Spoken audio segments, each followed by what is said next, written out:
o ministro Alexandre de Moraes, com todo respeito, não é? O ministro Alexandre de Moraes bate o lateral, faz o gol de cabeça, como juiz valida, embora haja uma queixa de impedimento, esse gol, e faz ele mesmo, vamos dizer, a perícia do VAR no lance. É mais ou menos como eu estou comparando. O ministro, e esse é o problema, e a nossa newsletter serve para isso, para a gente sair desse negócio de PT, Bolsonaro e tal. O Bolsonaro escolheu o Alexandre de Moraes, e a turma do PT elogiou o Alexandre de Moraes, o Bolsonaro elogiava o Moro, a turma do PT escolheu o Moro, e eu não elogio o juiz, eu defendo a lei, o devido processo legal, porque sem isso é selva.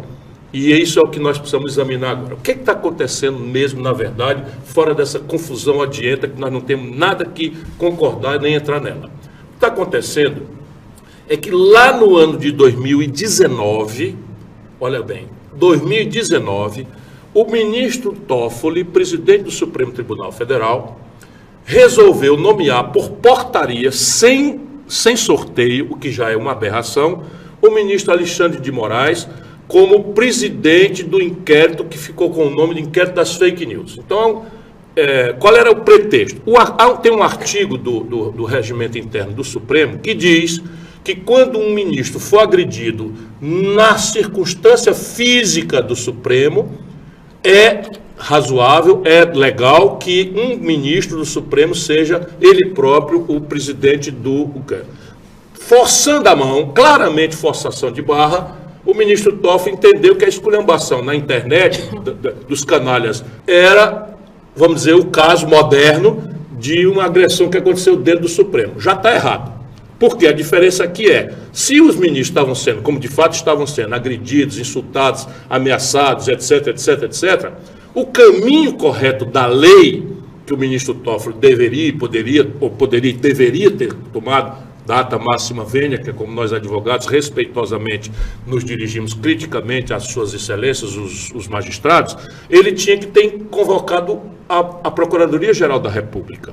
Seria uma representação do presidente do Supremo, dando indicações, e a Procuradoria da República deveria fazer. O que estava acontecendo naquela data? De novo, a confusão institucional.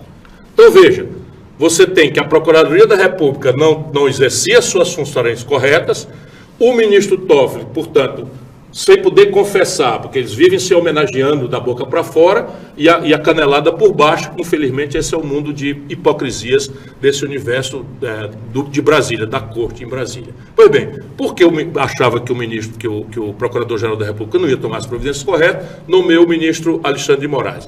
E este, desde 2019, esse é que é o problema. Desde 2019, resolveu transformar esse inquérito numa coisa que não tem fim, e resolveu transformar esse inquérito vamos dizer, uma espécie de inquérito do fim do mundo. Isto, data máxima vênia, com todo respeito, isto não é direito. Isso é incorreto, isso está simplesmente produzindo nulidades para, inclusive, garantir a impunidade dos malfeitores, não é, que deveriam ter sido já indiciados, já levados a julgamento, já com ampla defesa, já com presunção de inocência, já com as provas todas feitas. Não, está tudo se perdendo, 2019 para hoje, são quase 6 anos, 5 anos já.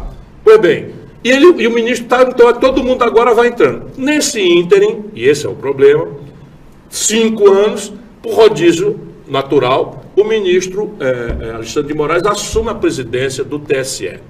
Como presidente do TSE, ele tem lá um departamento que é natural, porque nós temos uma justiça especializada eleitoral e os tempos eleitorais são críticos. Você não pode esperar meses, dias, não sei o quê, por um recurso que às vezes está perdido. Então você tem lá, né, no TSE uma espécie de poder de polícia, diferente do STF, que não tem. O TSE tem uma espécie de poder de polícia nesta dimensão eleitoral. Entendamos bem. Pois bem, o ministro Alexandre de Moraes ficou com 2 cadeiras. Uma, presidente do inquérito no Supremo Tribunal Federal, e outra, chefe do TSE. E aí o que aconteceu? Nas 2 cadeiras, ele mesmo se alegou que seria esquizofrênico, ele mandar um ofício para ele mesmo. Ora, não importa que ele considere esquizofrênico isso, porque vão se passar anos daqui até o julgamento dessas pessoas, e esses ofícios é que ficarão com a memória das tramitações. Não, ele optou pelo caminho apressado e começou a encomendar dos assessores relatórios que usava na outra cadeira. Isto tudo é nulo. Tudo isso vai garantir a impunidade dos grandes canalhas. Ele já perdeu, aparentemente, está perdendo a isenção e o distanciamento. Isso tudo enfraquece, diante da opinião pública, a autoridade que nós precisamos que seja amada mais do que respeitada pelo povo brasileiro. Está tudo errado e a gente precisa urgentemente encerrar esse inquérito e aí as coisas voltarão para a sua normalidade. Nós precisamos ter instituições superiores aos homens, superiores às pessoas. Por quê? Porque é isto que o povo precisa, sabe? Estabilidade institucional, segurança jurídica e não ficar dependendo deste ou daquele candidato ou deste ou daquele ministro. Aliás, a barafunda, sabe? São coisas gravíssimas que estão acontecendo. Bem-vindo a mais uma edição Resgatando o Brasil. Inscreva-se no canal para receber atualizações. Crise no poder.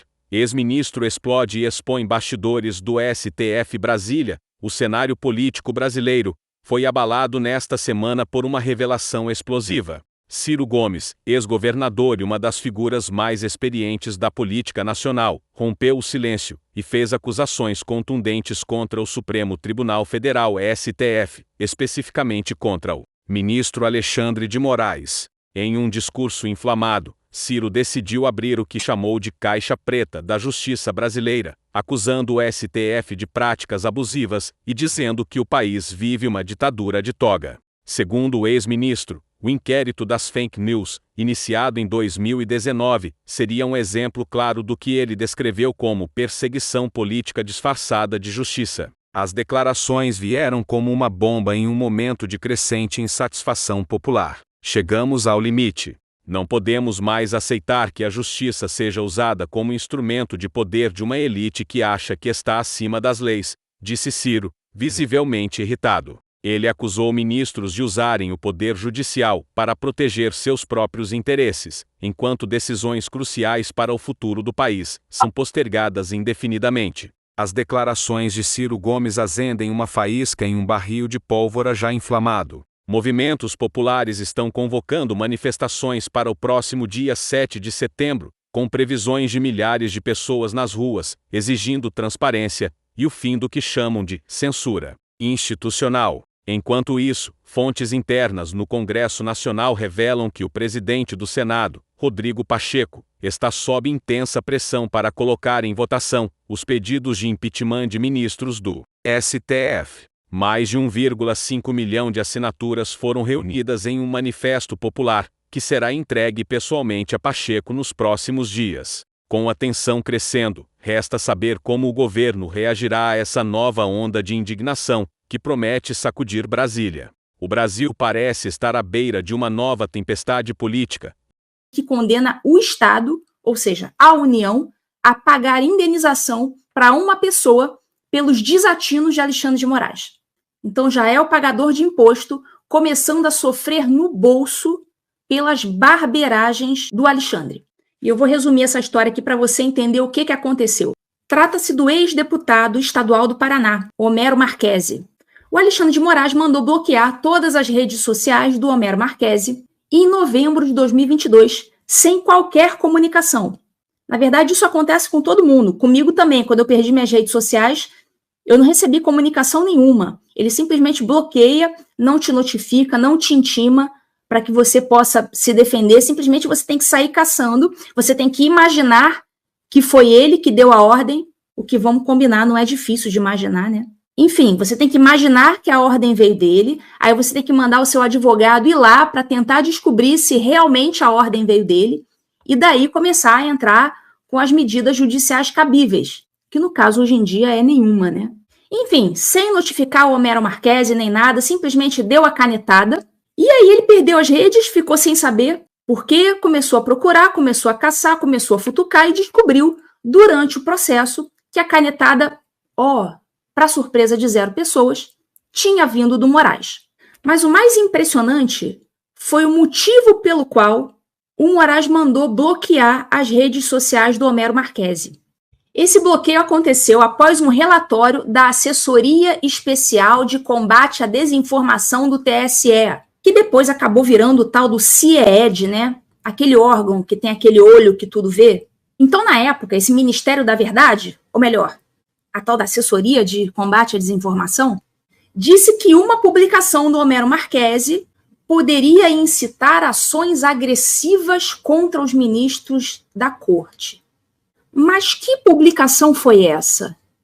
É claro que eu fui para o Twitter tentar descobrir que publicação foi essa. E eu descobri que a publicação é essa aqui. Ele colocou uma espécie de um panfleto, um folder, com uma chamada de uma palestra, de um evento que os ministros iriam participar em Nova York, dizendo: atenção, comunidade brasileira em Nova York. E ele, em cima do tweet, ele escreve: oportunidade imperdível. Então, a assessoria de combate à desinformação do TSE resolveu entender que essa publicação do Homero Marchesi poderia ser, quem sabe, de repente, pode ser uma incitação a algum tipo de agressão aos ministros. Olha como são sensíveis, né? Para qualquer um que tenha meio neurônio funcionando, é claro que você vai entender essa publicação do Homero Marchesi como sendo uma publicação irônica. E ele poderia, sim, estar incitando os brasileiros em Nova York para irem lá ao local, sim, fazer legítima manifestação. Então, só uma alma muito sensível, como são as almas dos ministros do TSE e do STF, para achar que uma publicação como essa estaria incitando a violência. Então, o que aconteceu? O Homero Marchesi teve as redes derrubadas por conta dessa publicação, que não continha nada, não continha violência, continha ali um sarcasmo, ou até mesmo você pode estender a sua interpretação como sendo uma interpretação para que as pessoas, os brasileiros em Nova York, comparecessem ao evento para se manifestar, o que ele tem todo o direito de fazer, e as contas dele permaneceram bloqueadas até dezembro de 2022, menos a do Instagram. Por que menos a do Instagram? Ninguém sabe. O Alexandre de Moraes esqueceu de desbloquear do Instagram. Ele não tem o direito de esquecer? Pois é, esqueceu. Então o Homero Marchesi processou a União por, abre aspas, erro do Alexandre de Moraes, por ter desbloqueado as outras redes e ter deixado o Instagram inativo. Então, com isso, ele perde o contato com o público dele, ele perde o direito de se expressar no Instagram, perde essa importante ferramenta de comunicação, que é o Instagram. O processo caiu na primeira vara federal de Maringá e foi julgada pelo juiz José Giacomo Mendes. É verdade, esse juiz acabou condenando a União, sim, a pagar R$20 mil de indenização ao Homero Marchesi por esse erro, esse esquecimento do Alexandre de Moraes. Ou seja, um erro procedimental que acabou prejudicando a parte. Entretanto, eu não vou ficar aqui tecendo grandes elogios a essa decisão, não, porque me parece que esse juiz, em algum momento da sentença, ele deu uma escorregada. Ele disse que o bloqueio das redes do Homero Marchesi foi necessário para garantir a integridade, enfim, eu não tive acesso à sentença, procurei, não achei, então eu estou me baseando no que a imprensa divulgou. Então esse juiz, em algum momento da sentença, teria dito que esse bloqueio, naquele momento, ele se fez necessário, mas no momento posterior ao evento já não se fazia mais necessário. Então eu tenho essa ressalva aí para fazer em relação a essa sentença.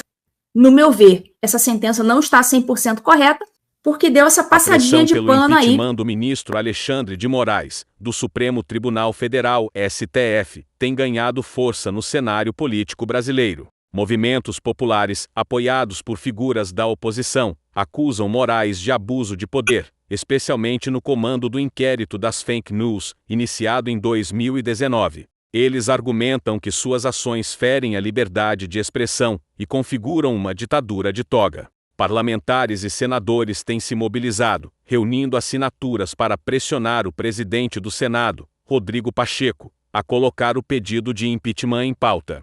No entanto, o processo enfrenta resistência no Congresso e a possibilidade de avanço é incerta, gerando tensão entre o STF e outros poderes.